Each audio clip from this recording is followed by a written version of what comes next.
no sigas perdiendo plata. Simula, compara y cámbiate en consorcio.cl. Bien, y ya estamos con nuestro próximo invitado. Algunos ya lo escucharon. Es Julio Isamit, exministro, estudiante actualmente del máster en ¿Cómo se...? Políticas públicas. Bueno, para que no confundirnos. Public Policy. Public Policy.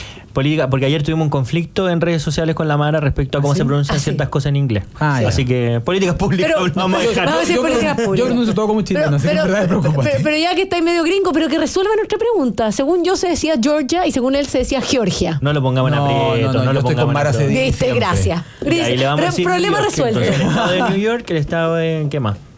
Pero sí, no es traducible, es la misma palabra. Ya, vamos a lo importante que tenemos al gran Julio Isamit, ex ministro de Bienes Nacionales con nosotros, importado. A préstamo. A préstamo, un ratito. Entonces tenemos la gracia de tenerlo acá. Julio Isamit, ¿cómo estás viendo el escenario político? A propósito, bueno, lo comentaba Mara con Cristian Pizarro en el bloque anterior, pero esta sorpresa, entre comillas, de la designación de Carol Cariola como presidenta de la Cámara de Diputados, con una elección estrecha, donde hay más votos en la oposición que la vez anterior, pero el oficialismo se logra ordenar. ¿Cómo lo ves?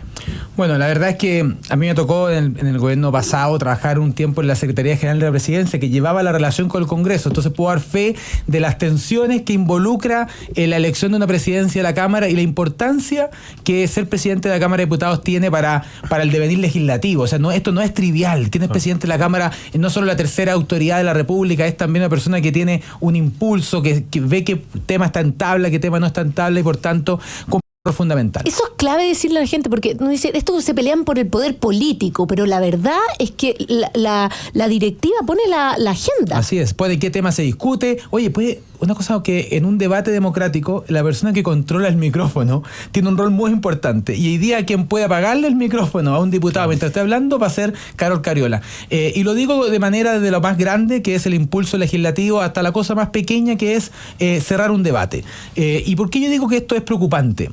Primero porque no solo es la primera vez que un militante del Partido Comunista llega a la presidencia de la Cámara de Diputados, estamos hablando de una de las diputadas más de izquierda, más radical del Congreso. El informe de República a propósito de cómo se distribuye la votación de los parlamentarios nos dice que ella es la número 69 de más izquierda entre 80, o sea, en verdad está en el grupito ya más radical, y bueno, no hay para qué, incluso basta escucharla sin ninguna medición, saber que está en el grupo de la extrema izquierda. Y a mí me preocupa que alguien del Partido Comunista ocupe una posición republicana tan alta. Ella ha dicho que en Chile hay un anticomunismo y que esto sería también algo antidemocrático. Pero en política, Mara, José Francisco, obras son amores y no buenas razones. Y nosotros, ¿qué es lo que hemos visto del Partido Comunista en Chile? Lo que hemos visto del Partido Comunista es un partido que ha justificado la violencia, que tiene aire sedicioso, lo vimos en octubre de 2019. Piensa tú que el estallido social fue el viernes 18 de octubre. El 19, el Partido Comunista ya estaba viendo la renuncia del presidente de la República. Su compromiso democrático, en mi opinión, es meramente instrumental. No han sido capaces nunca de justificar de negar la violencia o rechazar la violencia. El manifiesto del Partido Comunista entiende que la violencia es un medio necesario y tiene una cosa, para que el auditorio lo escuche en la casa, de una especie de moral revolucionaria, porque nosotros podemos conversar, José Francisco y Mara, de si esto es bueno o esto es malo, y tenemos criterio objetivo para poder saber si esto estamos a favor o en contra. Pero para la izquierda, el Partido Comunista tiene una moral distinta. Esto es bueno si sirve a la revolución y es malo si perjudica a la revolución, y por tanto están dispuestos a cualquier medio con tal de obtener sus fines. Y en momentos en que Chile ha sido ultrajado en su soberanía, si es que se comprueba la trama venezolana de lo que pasó hace un par de meses en nuestro país, si tenemos asesores del Partido Comunista en el Ministerio del Interior, que son las personas encargadas de combatir el crimen y entre otras cosas de poder evitar lo que pasó en Chile con este refugiado venezolano, y en último término, ¿a quién le responden? Cuando un diputado del Partido Comunista, que es un partido internacionalista, que defiende a Maduro, que defiende el régimen norcoreano, ¿a quién le responde? ¿A quién le va a hacer caso? ¿O esos funcionarios que trabajan en el Ministerio del Interior son leales al presidente Boric o son más tributarios de Nicolás Maduro o de Nicaragua? Y yo creo que esas son preguntas que hay que hacerse. No tienen nada de antidemocrático y no tienen nada de anticomunista. Esto es la realidad, es un problema que estamos viviendo y naturalmente el gobierno va a tener que saber ir a enfrentar esta situación. Claro, no solo el Ministerio del Interior, tenemos el Ministerio de Defensa también completamente tomado. Vemos el caso también de el Ministerio de Educación, del ministro Cataldo, que es una de las crisis más grandes que estamos viendo, con ministros que son comunistas. Pero La situación también, llevándote un poco a lo que estabas hablando, la situación de cómo ha ido penetrando el crimen organizado en nuestro país y el ejemplo del asesinato del teniente Ojeda y las relaciones que tiene nuestro gobierno con el gobierno venezolano, pareciera que entramos en un debate en donde hay que quebrar esta relación diplomáticas con ellos, no hay que quebrarla. Parece un tema bastante delicado y que ha generado controversia dentro también de tanto el oficialismo como la oposición. ¿Cómo ves tú el tratamiento de esto, considerando que efectivamente Venezuela es una dictadura? Venezuela es una dictadura. Tiene funcionarios, en Chile hay funcionarios gubernamentales pagados con impuestos a todos los chilenos que se dedican a justificar y a defender el régimen venezolano, que tienen vínculos con el Partido Comunista y el Partido Socialista de Venezuela. Y déjame hacerte un paralelo con lo que pasó en Colombia. Yo ahora estoy en Estados Unidos estudiando y tengo muchos amigos colombianos y hablaban a propósito de la ascensión de Gustavo Petro como presidente de Colombia.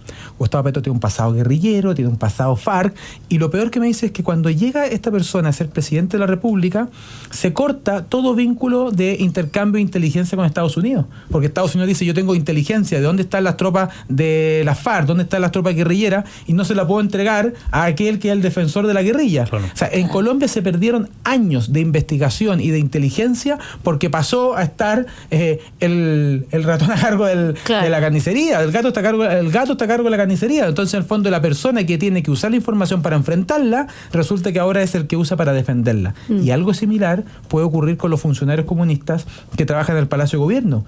Cuando ellos tienen información, ¿la van a entregar tal cual o la van a entregar licuada para proteger el régimen venezolano del cual son tan tributarios? Yo creo que esa es una advertencia que es legítima y que tenemos que pensarle, tenemos que reflexionar, porque aquí puede haber no solamente un daño a las relaciones diplomáticas y una humillación al gobierno del presidente Boric, si es que se comprueba que esta fue, lo del teniente Ojeda, algo impulsado por el gobierno de Venezuela. Ya es un problema ya mayor, gravísimo. Pero además tiene un problema interno, que tú tienes gente adentro que puede terminar siendo más leal al régimen de Maduro que al propio presidente Boric.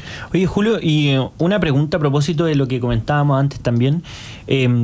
¿Cómo se ve la oposición y su rol en general? Porque claro, pareciera que es seguro que la oposición va a ganar la campaña presidencial durante el próximo año, pero el problema es que esa seguridad actúa o invita a actuar sobre seguro, y muchas veces se dice: oye, algunos están eligiendo más el traje de ministro que poniéndose el overol y haciendo lo que hay que hacer.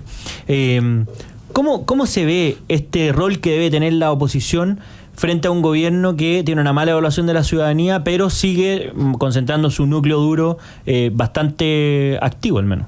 Sí, o sea, primero, el gobierno es un gobierno que está muy impopular. Tenemos un presidente que en la práctica creo yo que abdicó de gobernar. O sea, lo que hace es cada cierto tiempo unas frases para la galería, mantener contento su 30%, y debo reconocer que eso es un mérito. Yo estuve en un gobierno que tuvo mucho menos que ese porcentaje, y por tanto hay un mérito del gobierno del presidente Boric de mantener una base del 30%. Pero al mismo tiempo hay un gobierno que lo rechaza 2/3 de la población y que naturalmente ha sido muy dañino para recuperar el orden, para generar condiciones de crecimiento, para permitir que Chile tenga más oportunidades de salir adelante, que las familias chilenas tengan más oportunidades de surgir. ¿Y qué es lo que veo yo con preocupación al otro lado? Y esto, insisto, es algo que uno ve a veces con la distancia geográfica, uno a veces puede ser más pesimista o más duro, pero yo veo por un lado, las elecciones se ganan cuando se cuenta el último de los votos, y creo que es un error grave estar pensando que tú ya ganaste una elección que es en un año y medio más. Esto falta tiempo, la política es dinámica. Yo solo digo que en la elección pasada en algún momento se pensaba que Joaquín Lavín y Daniel Jadwe era la gran segunda vuelta y ninguno de los dos estuvo en la papeleta. Y yo me acuerdo que estaba en el gobierno y decían: chuta, las encuestas dicen que Pamela Giles ultra competitiva y que quizás gane. No estuvo en la papeleta. La segunda vuelta fue entre José Antonio Kast y Gabriel Boric, algo impensado 6 meses antes, un año antes, un año y medio. Entonces, la política es dinámica, falta tiempo. Naturalmente, hoy día Chile Vamos tiene una posición, la pole position en el fondo, con Evelyn Matei en una posición que, si tú miras los números, José Francisco Mara, yo creo que Evelyn Matei tiene una posición más sólida en las encuestas que la que tuvo el presidente Piñera en su momento durante el segundo mandato de la presidenta Bachelet. O sea, quiero decir que hay muchas posibilidades, hay dos candidatos tremendamente bien posicionados que son Evelyn Matei y José Antonio Kast, y eso te obliga a la responsabilidad. Pero ojo una cosa, que la responsabilidad no puede llevarte a la opacidad, no puede llevarte a deslinearte, porque muchas veces algunos, con tal de cuidar la banda presidencial, con tal de cuidar el traje de ministro, terminan siendo, se terminan apagando y terminan convirtiéndose en leones herbívoros, que no dan ni una batalla, que no dan ni una pelea, que no se atreven a decir nada. ¿Por qué? Porque si digo algo, después no me van a nombrar ministro. No, lo que nosotros necesitamos hoy día es una oposición clara, justa, democrática, y evidentemente empezar a prepararse como un gobierno alternativa al mal gobierno del presidente Boric. Julio, quiero profundizar en este tema, pero más enfocado en las ideas, aprovechando que somos todos de centros de estudio.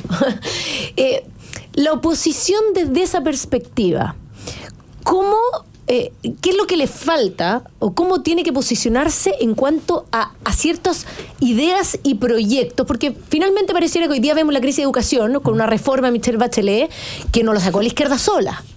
El cambio del binominal no lo sacó la izquierda sola.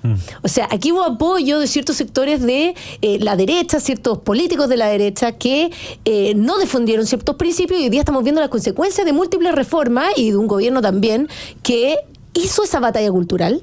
El gobierno de Gabriel Boric fue una generación que hizo una batalla cultural, para bien o para mal, ganó dentro de las ideas, y hoy día simplemente es incapaz de llevar un gobierno con las prioridades que la gente necesita. Entonces, ¿cómo ves tú que la oposición tiene que posicionarse dentro de las ideas para poder, y no reaccionando, para poder armar una coalición o un proyecto para Chile a largo plazo? Sí, yo estoy muy de acuerdo. Esa es una de las razones por la que yo creo que todos nosotros trabajamos en centros de estudio y en universidades, porque sabemos la importancia de las ideas y que éstas tienen consecuencias a la hora de la vida de las personas. José Francisco siempre dice, una persona puede tener el mismo mérito, el mismo esfuerzo, pero si no hay una institucionalidad que reconozca ese mérito y esfuerzo, va a tener resultados distintos. Una persona que se esfuerza en Chile y se esfuerza de la misma manera en Bolivia, probablemente tengan resultados radicalmente distintos, porque hay instituciones, ideas detrás de esas instituciones que generaron resultados distintos. Ahora bien, cuando tú generas una candidatura presidencial, Mara, hay tres elementos que en mi opinión son decisivos, que es ideas, personas y estructuras. Tú tienes que tener un programa de gobierno. ¿Qué le vas a ofrecer a los chilenos? Y ahí yo veo una alerta, una opción de ganar el gobierno, pero la segunda pregunta es ¿para qué? Cuando tú llegues a la moneda, ¿qué vas a hacer? Y hay algunas áreas que me parecen prioritarias que no hay que dejar de lado. Por de pronto, la seguridad, que es el mínimo de convivencia social. Segundo, reactivar los motores de crecimiento económico, si no ningún modelo social es sustentable, si no, tú no tienes una economía que progresa. Y tercero, y yo aquí soy parte interesada, tenemos que dar una batalla educacional. La presidenta Bachelet, cuando la izquierda es gobierno, mete goles. Cuando nosotros somos gobierno, tratamos simplemente como de atajarlos. Y yo creo que ahí hay que tener un cambio de actitud. La izquierda nos presentó el proyecto de ley de inclusión que prohibió el lucro, la selección y el copago, y que fue demoledora para el modelo educativo chileno y particularmente para el liceo emblemático, del cual yo, José Francisco, creo que también somos agradecidos de la vida. Y nuestro compromiso debe haber sido desde el día 1 a desmantelar la reforma de Bachelet. Y muchas veces la centro-derecha creo que comete el error simplemente de quedarse administrando la realidad, como si el deber de la centro-derecha fuera meramente darle estructura jurídica a la realidad. En cambio, la izquierda lo que busca es transformarla. Hay una tesis de Feuerbach de Marx que dice, los filósofos a lo largo de la historia se han dedicado a contemplar el mundo, de lo que se trata de transformarlo. Entonces la izquierda no se contenta con recibir la realidad, sino que tratan de transformarla. Nosotros muchas veces, esto existe, démosle una estructura jurídica adecuada que limite su riesgo, limite su deficiencia. Yo creo que eso es un error. Tú tienes que salir a jugar un partido, jugar con delanteros, meter goles. Y me parece a mí que un campo evidente es la materia educacional. La presidenta Bachelet tuvo una mayoría, se aprobó ese proyecto de ley, nosotros tenemos que trabajar por una mayoría para echarlo abajo, para que los colegios puedan seleccionar por sus proyectos educativos, para que los niños, los papás puedan elegir cuál es la educación que quieren para su hijo. Y acabar, y aquí me sale, yo no tengo nada de sentido social, pero me sale un ímpetu, acabar con el sistema clasista que tenemos hoy día, en que los ricos pueden elegir, o las familias con más recursos, para que no suene como lucha de clase, que las familias con más recursos pueden elegir el colegio de sus hijos, pueden elegir un colegio católico, uno francés, uno inglés, y así lo hacen los diputados de izquierda y los senadores de izquierda. Pero una familia de clase media no puede. Hoy día, si un papá con recursos quiere poner 800.000 pesos mensuales en uno de los colegios particulares del top 100, puede hacerlo. Pero una familia de clase media en Buin, en San Bernardo, en Maipú, tiene prohibido por ley aportar a lo que más le importa en su vida, que es la educación de su hijo. Y depende que el Estado le designe la institución. Y no solamente eso, Mara, sino que además te prohíben crear nuevos colegios, porque si hay un número suficiente, tú no puedes crear nuevos colegios. ¿Pero cómo? ¿Qué pasa si el colegio al frente lo está haciendo mal y yo me agrupo con 10 papás y quiero hacer un colegio? Lo tengo prohibido por ley. Entonces la izquierda, cuando tuvo el poder, lo usó. Y eso tiene consecuencias. Yo hoy día veo mucha gente de izquierda escandalizado por lo que pasó en los liceos emblemáticos. Pero sí se lo dijimos. Le dijimos que cuando tú prohíbes la selección, que cuando tú impones criterios que no son de mérito, sino que son simplemente una tómbola para entrar a colegios cuyo valor era ser altamente selectivos, lo iba a terminar destruyendo. Además, ya la violencia fue la guinda de la torta, fue ya el tiro de gracia. Entonces tú me dices, ¿qué tiene que tener un proyecto presidencial? Ideas. Vas a llegar al gobierno y la pregunta es ¿para qué? Segundo, estructura, tener equipo. No basta tener un buen candidato presidencial, hay que tener un buen equipo, una buena plataforma amplia y naturalmente un liderazgo presidencial que entienda que hay que unir a todo lo que está de la derecha y de la izquierda y presentar la mejor alternativa a los chilenos. Bueno, lamentablemente se nos fue el tiempo, pero te queremos agradecer, Julio Isamit, por habernos acompañado en esta escala que estás haciendo en Chile. Muchas gracias, Julio. En tu visita y mucha suerte también en lo que queda de la Muchas gracias. Estamos en el último trimestre, se vienen los exámenes. Jamás pensé que iba a estar ahí de nuevo con dolor de guata el día antes de la prueba, estudiando esta tarde, pero sirve para la humildad, pero también sirve para aprender mucho. Muchos somos varios los que estamos en esa posición. Sí, bueno, ¿no? Tremendo. Ya les contaremos, pero nos tenemos que ir a una pausa, que el pobre Cris está desesperado allá. Así que nos vemos. Muchas gracias. Muchas gracias, Julio. Y nosotros volvemos en unos minutos.